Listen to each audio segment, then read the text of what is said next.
Ladies and gentlemen, please take your seats. The next session will begin in 2 minutes.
Ladies and gentlemen, please welcome your moderator, Milo Karnitschnig.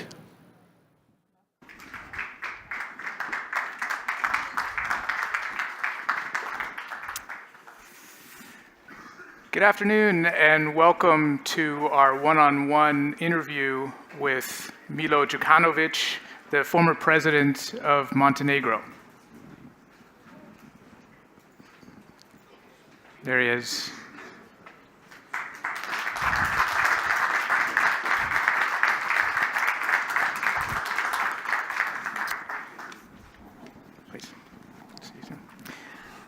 I'm Milo Karnitschnig from Politico, and I'm going to be leading the discussion today.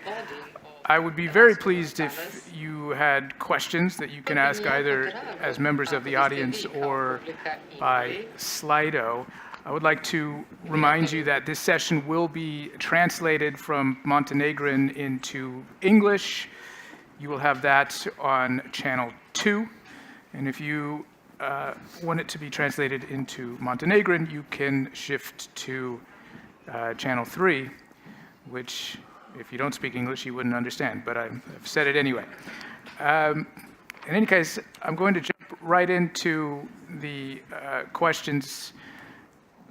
President, former president, what is the proper way of referring to you now?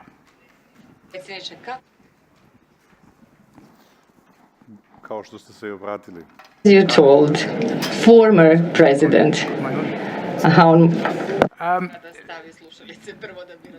Well, I'm going to stick with Mr. President. I think that's the safest way in the Balkans. I'd like to maybe start with your new life. You've been out of office for about a month now. How is retirement treating you so far?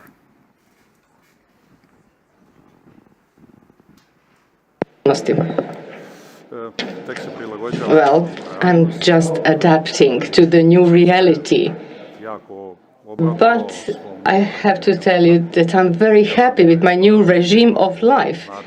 I think everybody can find it understandable because I was for 30 years in the most responsible positions in the state. So now I really feel relaxed, because the heavy burden of responsibility for development of that country is now given to other people who got legitimacy in recently held elections. I mean, as you say, you have a perspective unmatched in the region, over 30 years, in fact, as both prime minister and president. I think you might be one of the few people who's been to this forum more often than myself, and I've had the pleasure of speaking to you here many times. But I wonder, given the state of the region, and you leave office, you've left office at a time of real fragility in the region. We had the incident in Kosovo yesterday, the attack on the KFOR soldiers. How do you see that development? How do you see that situation in northern Kosovo developing in the coming days and weeks? Nažalost, moram se složiti sa vama. Unfortunately, I have to agree with you. Stability of the region is very fragile and very unreliable. We know that it's the region which has the reputation of being very unstable, and then it's understandable that we have defined the formula to secure more stable security for the region. I mean, I kept insisting that there is an equality sign between stability of the region and European integration. And I claimed all the time that the history, recent and old history, teaches us that our region does not have reliable self-regulatory mechanisms for stability, and that stability and prosperity can happen for the region through the process of integration. Well, when it comes to integration, I want to say that it's been 2 years since the summit in Thessaloniki, summit of the European Union, when they reinforced our belief that we will have European future, in foreseeable future. And I participated in Thessaloniki summit. And there was Euro enthusiasm at the time. The Prime Minister of Greece proposed at that time to define that 2014 should be the year or anniversary of the First World War, that it should be the year when all the countries of the Western Balkans will be members of the European Union. So, we are now a couple of years later, aren't we? So the question might be now, is our region closer to the European Union or further from the European Union than in 2003? And I would say that it's the latter. And I will stop there. And I just give you an inspiration for continuation of our conversation, if you are interested in that. But let me just mention Kosovo briefly, because you mentioned it. I think that the situation in the region of Kosovo is just illustrated by the destiny of this panel. You know, this panel was envisaged to have 4 participants, and 3 gave up, and you got only me now. And I think that the other 3 gave up dominantly because of the problems that happened yesterday in the north of Kosovo. And why am I mentioning this? Well, because this illustration confirms very much that in the Western Balkans we still live in such a way that we don't know what the day might bring. And then it leads us to another question, the question, why is it so? Why do we live like that? And I believe that through this panel we will actually tackle some aspects that are important for this topic. But I would give the key diagnosis in 1 sentence, then we can elaborate it. There is no doubt that all of us who live in the Western Balkans are responsible for the situation, but I believe that the key responsibility for the current situation in our region is in the policy of the international community towards the Western Balkans in the time behind us. And now I will stop and give you the opportunity to ask the things that you consider might be interesting. Well, I mean, that's a really interesting perspective, because I think it's one that a lot of people in the room might disagree with. Although they might agree with you that the region is further away today from membership than it was in 2003. We had a poll in a session this morning showing that the audience believed that the region wouldn't join the EU before 2040, which is a pretty long way out. There were three choices, and I think about 60% said 2040 versus 2030. But I think many people would also point to your country and to you specifically in the context of Montenegro's path towards Europe and say that you also could have done more to put your country on more stable European footing. What do you say to those critics, and what regrets do you have now that you have the possibility to look back? You're unencumbered by office. What are your regrets?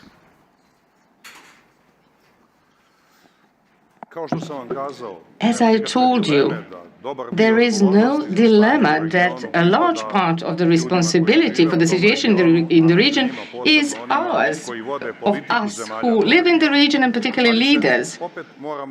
But we have to go back to the old dilemma, who is older, chicken or the egg.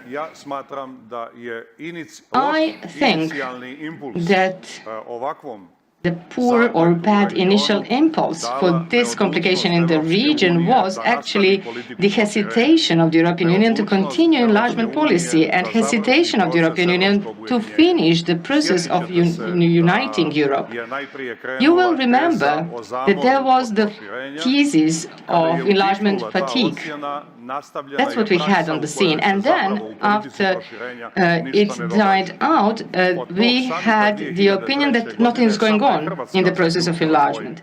Since that summit in 2003, it's only Croatia that became a member of the European Union. Other countries, more or less, are on the positions similarly away from the European Union as they used to be in 2003. So I think that the European Union, by being inactive, by being passive, and with their attitudes, I mean, you remember one of the first statements of Jean-Claude Juncker when he took the office in the European Commission. He said that there will be no enlargement during his term of office. That actually inspired lack of trust in Western Balkans into the idea that we will really become members of the European Union. And then logical consequence was slowing down of the reform process. And European officials are right when they say that there are no reforms in the Western Balkans today. That is correct. However, we have to add one sentence that they should think about their responsibility for the hesitation or lack of efforts of leaders in the Western Balkans. And as you know, in geopolitics there is no vacuum. If European Union and NATO are not there, Russia is there, with their doctrine of destruction and with their subtle mechanisms of hybrid warfare in the Western Balkans. So today we have the Western Balkans that is devastated in terms of values. Today, primarily due to the fact that values are devastated, Western Balkans is in poorer position towards the European Union than in 2003. And this is not my personal impression. I could hear President of Serbia or Prime Minister of Macedonia, who in very important places in European Union said something about that. It was in the meetings organized by the High Representative Mr. Borrell. I could hear them say there that in those two countries, without any doubt, there is lesser support to membership to the European Union than 7 or 8 or 10 years ago. So I want to tell you that in the end, we can blame both sides, of course, but I think that there is a failure or mistake in the enlargement policy of the European Union that can't be forgiven. I mean, enlargement policy was the most successful policy of the European Union, and then the European Union just stopped and started hesitating, particularly when it comes to the Western Balkans. And Western Balkans is a specific region. It's unstable. It's lagging behind. People are not born in the Western Balkans with inherent European values. No, you have to encourage them very much to adopt European system of values. So there is no result if European Union doesn't encourage them. And there was no encouragement from the European Union. And in the meantime, some others infiltrated with anti-European goals. Do you think your country will ever join the European Union? Or is it now turning into a kind of lost cause? I think that my country will join the European Union, and I do not agree with the pessimism of people who say that it will happen in 2040. I was at the head of the government for 7 times in Montenegro, and I was for 2 times president of Montenegro, and I can tell you precisely, I think that for the country like Montenegro, it doesn't take more than 3 years to finish the negotiation process. I was at the head of the government which opened all chapters with the European Union. So I'm not telling you any empty words. I managed the team that opened negotiation chapters, and I know how much work there is so that we can say we are ready on the internal level. So now the key question is whether the European Union is indeed willing to continue negotiation process. If we are to judge on the basis of the reflex that it showed after the aggression against Ukraine, then it's encouraging. But for now, we have only a reflex, nothing else. Let us be realistic. A number of countries got a candidate status. As you know, from the point of view of accession to the European Union, it is just the beginning of the beginning. It's not even a beginning. After that, you get the conditions to start the negotiations. And then when you meet those requirements, then the negotiation process is long. I'm talking to you from the country which even today, although we are lagging behind for 5 or 6 years, we are still leaders in the negotiation process. And it wouldn't take us longer than 3 years. But we just have to revive the process, and the European Union has to recognize the accession of the countries of the Western Balkans as their own interest, not only as our interest, but as their interest as well. Isn't the problem, though, that Montenegro is always going to be 2 or 3 years away from joining? I mean, I remember hearing this argument 10 years ago, and you've always been seen as one of the more advanced countries, and it hasn't happened.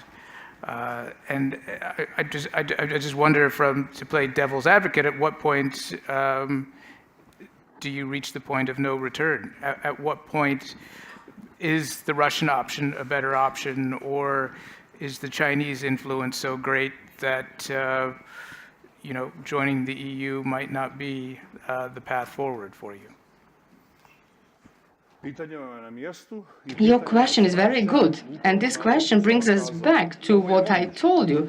This is possible. And whether it will happen, well, that depends on 2 partners, European Union and the countries of the Western Balkans. My country has no dilemma. My country wants to be a member of the European Union. 70% of citizens even today confirm that they want to be a part of the European Union. So reforms are lagging behind, and I'm completely open about that. But I'm telling you that it is very much possible to revive the energy in a very short period of time, because that was the energy that we used to join NATO and open negotiation chapters, and we can close them. But just we need to have on the other side the willingness to accept a new member and to encourage reform processes in the Balkans. It's really a good question that you asked about when the offer of the European Union will stop being more attractive than what Russia and China are offering. I mean, that's a very good question and realistic question. I can tell you that Russia used... I'm sorry, I can't hear him. The microphone is not working. I'm sorry. To možemo nazvati razvojem baza njihovog hibridnog rata u regiji. Kada vam govorimo o bazama, imam u vidu ogromnu koncentraciju njihovih medija u tim bazama. Ogromnu koncentraciju... I'm sorry, I can't hear him at all. Prije svega u sektoru energetike. I just can't hear him. Potpunu zloupotrebu vjerskih organizacija. There is no sound. Everybody dies. And he keeps talking. We have a little problem with the microphone. We just have to resolve that, and the translation, which hopefully can be resolved. Bear with us for 1 minute. Someone's coming to repair the microphone. Help is at hand, I'm told. Bear with us.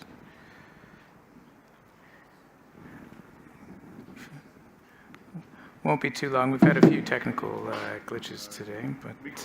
But I can't hear anyone. I can't hear the other person. I mean, Matthew, I can't hear you. Can you hear me? I can hear you. Okay. Now I can hear you. Now they fixed something. So we fixed it. Yes, they fixed it. Okay.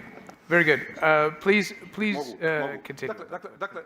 So, I wanted to tell you that Russia developed its presence in the region in a very systematic way.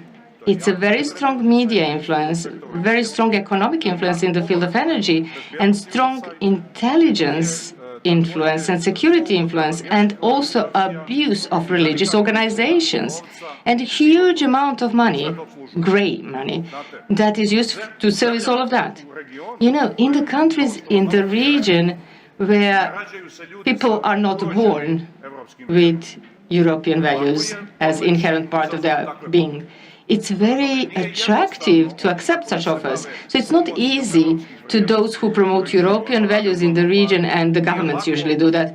It's not easy for them to deal with the resistance, and it's even more difficult if you don't have a consistent and very precise support from the European Union.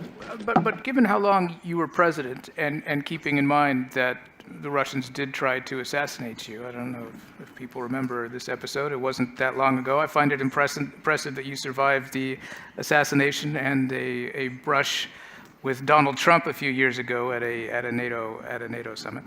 But all kidding aside, why do you think you were not more successful in countering this Russian influence in Montenegro, which, as you say, remains very strong? I told you that generally, in my opinion, the policy of the international community is wrong when it comes to Western Balkans. I was saying about something that was not a mistake, but bad intention of Russia. It's anti-European policy of Russia, which is being implemented with the support of nationalist policies in the Western Balkans. As we know, in every European country, in every European society, Russia encourages anti-European policies. And in the Western Balkans, as natural partners for Russian destruction, you have Balkan nationalisms.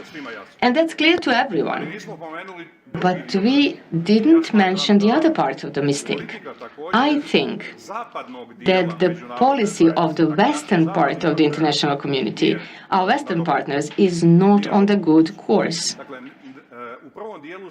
So I told you in the first part about insufficient activity of the European Union, and now I would like to tell you where I can see the mistake, the error of the team of the European Union and the United States that is working on solving huge problems in the Western Balkans, starting with the problem of relations between Serbia and Kosovo. So I consider that their policy is not principled enough.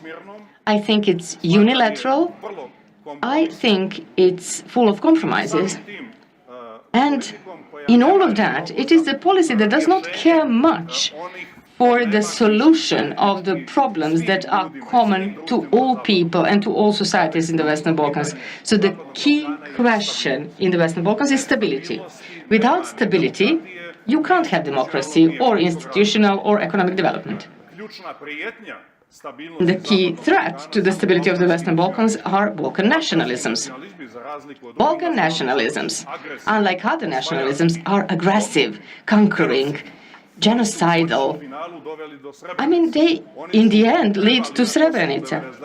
And in Kosovo in 1999, they were to lead to the change of ethnic map, removing about 1 million Albanians from the Western Balkans. So flirting with Balkan nationalisms in any way, in any segment, due to or because of any cause, is wrong and devastating. And it seems to me that people who develop policy for the Western Balkans want at any cost to make a partnership with Serbia. And they need to get two concessions from Serbia. One,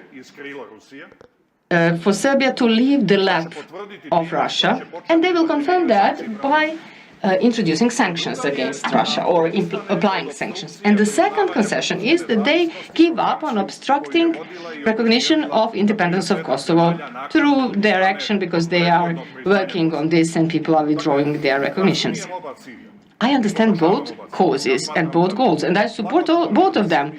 I think it would be so beneficial that Serbia is very firm on the European path.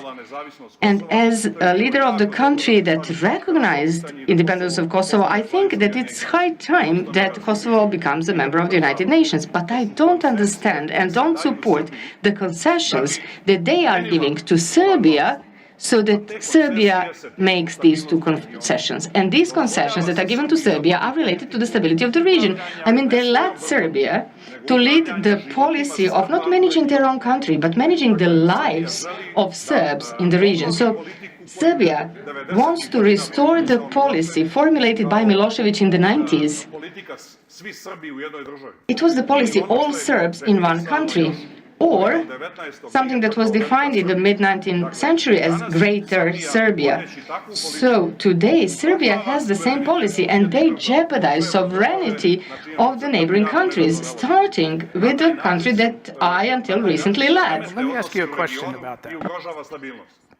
Let me just ask you a question about that, because you raise a good point. You're not the only one. There are many people who accuse Alexander Vučić of trying to create a greater Serbia in the region. What do you think is the bigger threat right now to the stability in your country and in the larger region? Is it Russia or is it Serbia? And your new government is obviously quite close to Vučić. Well, I could tell you that from our experience, you don't know actually whose influence was worse. Until 3 years ago, Montenegro was qualified from the West as the anchor of stability and the country of good news from our region. But today, it is described as a cancer of the region. And it's been just 3 years. And I will tell you why this happened. Because around Montenegro, they created an atmosphere around Montenegro that there is an imperative to change structures in power in Montenegro. And that imperative was created equally by the East and by the West. And it's clear to me why Russia did it, because Russia has historic interests in the region. And it's clear why Serbia did it, because Serbia for a long time has an interest for Montenegro to be a part of the Greater Serbia. But why our Western partners did that? Why did they put that as an absolute goal? Why was it so important to have the change for the sake of change? That's the question that they should answer.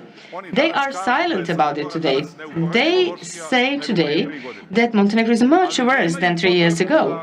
But they don't have the need to explain or to say how much they actually contributed to that.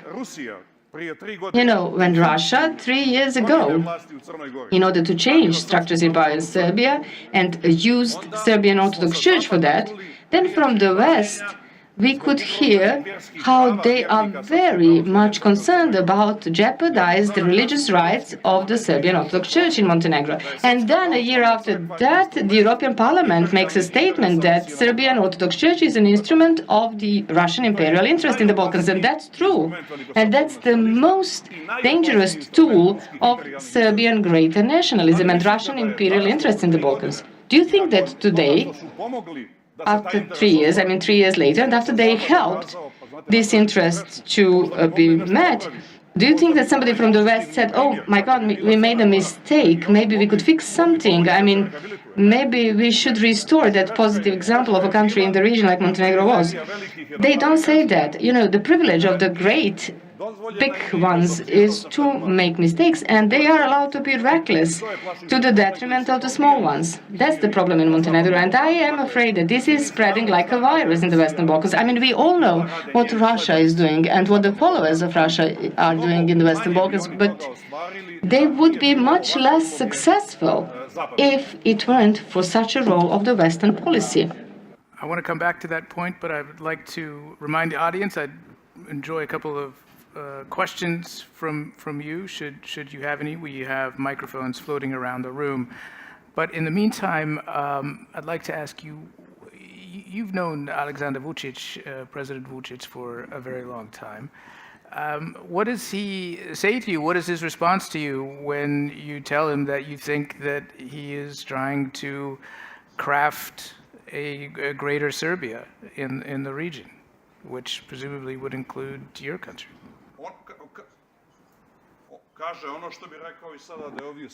He says what he would say to you, that he's not doing that it's not his idea at all. But you have the deeds.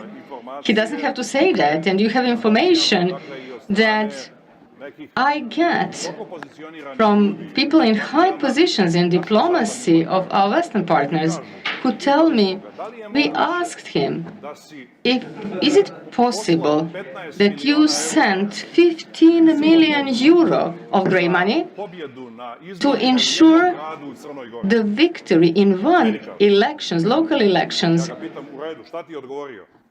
And he said, I didn't say send 15, I sent 12 million. I mean, it was local elections in one city in Montenegro. I mean, what can you conclude out of that? If from all addresses from the state of Serbia, you can hear that the census in another country, in Montenegro, is the issue of strategic interest for Serbia. What can you conclude from that? The only conclusion is that they want to turn Montenegro into a national state, the state of Serbian nation, and that they are doing it with the support of the Serbian Orthodox Church. And they are trying to rewrite the history, and they are trying to prove that Montenegro never had its own church, so that the Serbian Orthodox Church can have clear space to act and to make all people in Montenegro declare themselves as Serbs. I mean, that's something that some people don't see. They don't want to see that. In some places where they should see that.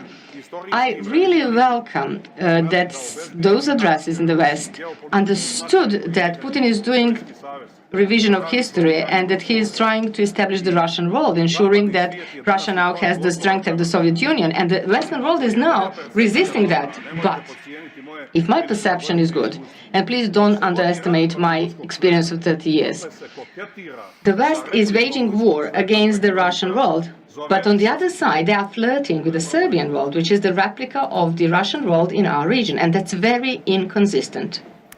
I would like to go to the audience. We have a question here in the second row from SAIS, I believe. If you could reintroduce yourself. Sure, of course. Thank you very much. Edward Joseph, Johns Hopkins SAIS in the United States. Gospodin Đukanović, drago mi je da vas vidim opet. And let me acknowledge your historic achievements as leader of Montenegro, breaking with Milosevic, leading your country to independence and leading your country to NATO membership. No one should ever forget that. I just would invite you to be even more concrete, to take this opportunity to be even more concrete about your critique of the U.S. policy, to be specific and concrete about what the Biden administration should do. We see these developments in the north of Kosovo. So if you were meeting with President Biden, what would you concretely tell him that the United States should do, given the advantages and that President Vučić enjoys over Kosovo, that's not recognized? And also on this question of the Serbian Orthodox Church. You know, the United States has no experience with state churches by our history and our Constitution. We don't know how to deal with influence of state churches. Could you speak to your own experience dealing with that in Montenegro? To the answer, because we're short on time. Try to keep the answer short, please, if you will. Thank you. Dear Professor, thank you very much for very inspiring Hvala vam na vrlo inspirativnom pitanju. question. Asocirali ste me na nešto što sam pročitao. You just reminded me of something that I read. Somebody who knows Balkans very well said that Senator Biden would have many clever things to say to the President Biden. I had an opportunity 26 years ago to discuss with Senator Biden the situation in our region, and I have to say that he was the one who was extremely competent about this topic, one of the rare persons in the world. I understand that today they have much more urgent geopolitical priorities than the Western Balkans, and I understand that this might be the reason why there is no direct American policy in the Western Balkans, but what seems to me is that it does exist, but it is wrong. You asked me what I would give as advice. Don't make compromises with the Balkan nationalisms. If you think that the spirit or genie of Balkan nationalism can be let out of the bottle a little bit, you are wrong. You can't stop it. You can't control it. I'm telling you this as a person who was 30 years ago on the scene. I mean, Milošević and other people thought that they could just play a little bit with the genie of nationalism, but when they let it out of the bottle, nobody could control him anymore. I don't know if Milošević gave commands to do the genocide in Srebrenica, but I personally think that it was not needed because the local the quotation marks patriots wanted to compete who would prove to be greater nationalists, and they didn't need commands to commit genocide. I mean, if you allow Serbia to be ruined, impudent in the region, try to control lives or manage lives of Serbs in other countries, that is actually playing with greater Serbian nationalism. And I don't know if Serbia will give them what they expect, whether Serbia will get out of Putin's lap and turn to Europe completely, and whether they will get a Serbian constructive attitude towards the recognition of Kosovo. But what they certainly are getting is the worsened regional relations. Given that the genie of nationalism, as you call it, has arguably been out of the bottle for quite some time, yet there are tensions in your country, in Bosnia again, Kosovo obviously. Where do you see the most dangerous flashpoint in the region at the moment? What is the most dangerous situation? And do you think if we see something more frightening, say, in Kosovo, that could spread to other parts of the region?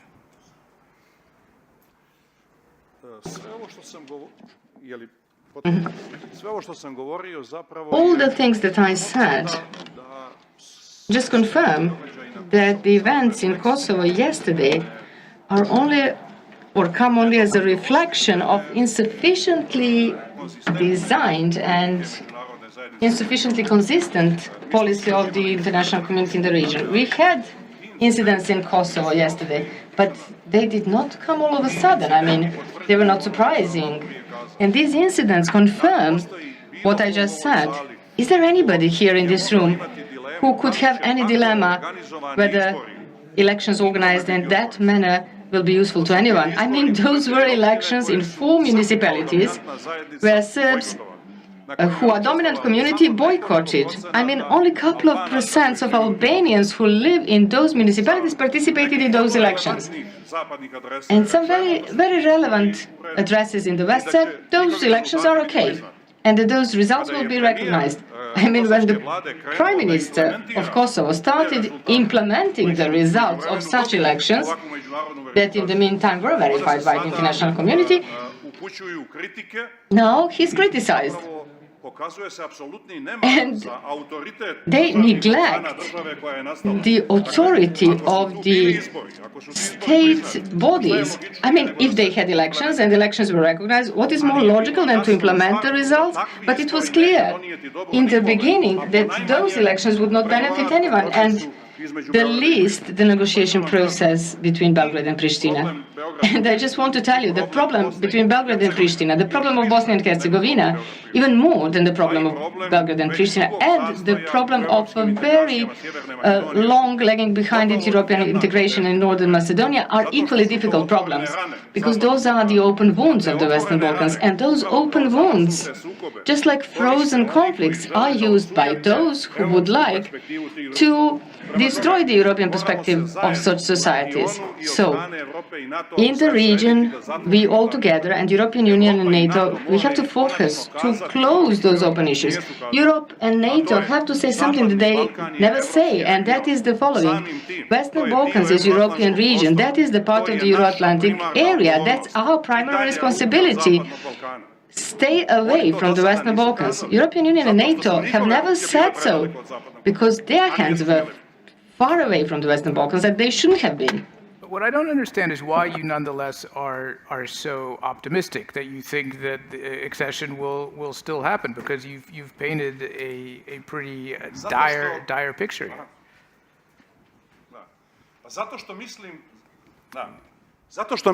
Because I think that Europe has to accept the fact that if it leaves the Western Balkans behind, or any other European region, and if it leaves it outside of the United Europe, it weakens its own geopolitical competitiveness.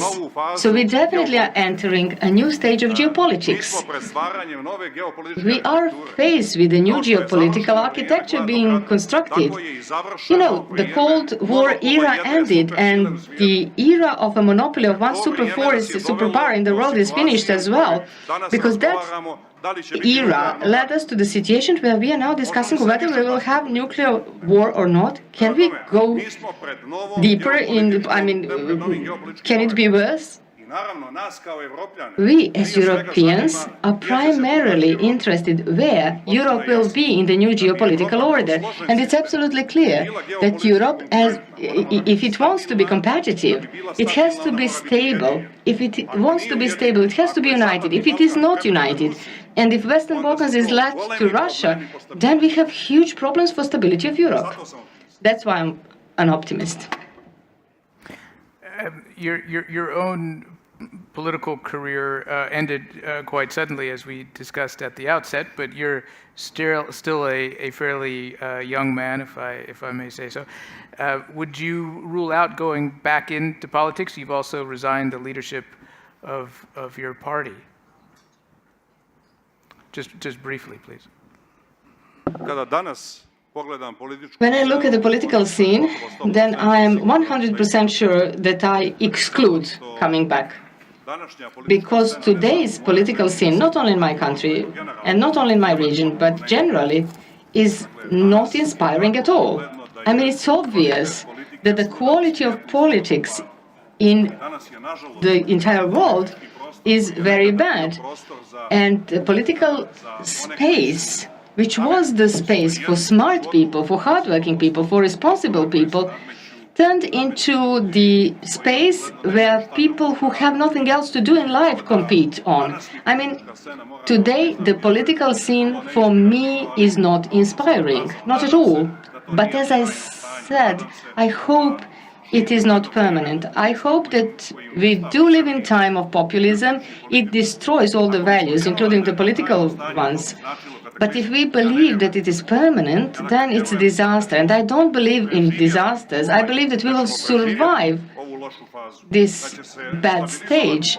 I believe that the political scene will stabilize and that smart people will go back to the political leaderships and that we will again have serious policy that will ensure prosperity on our planet. Well, on that somewhat optimistic, somewhat pessimistic note, we're going to have to end it. I'd like to remind the audience that the next session will start immediately with my esteemed colleague Lily Bayer. Please join me in thanking President Đukanović for his time and frankness in this discussion. Thank you.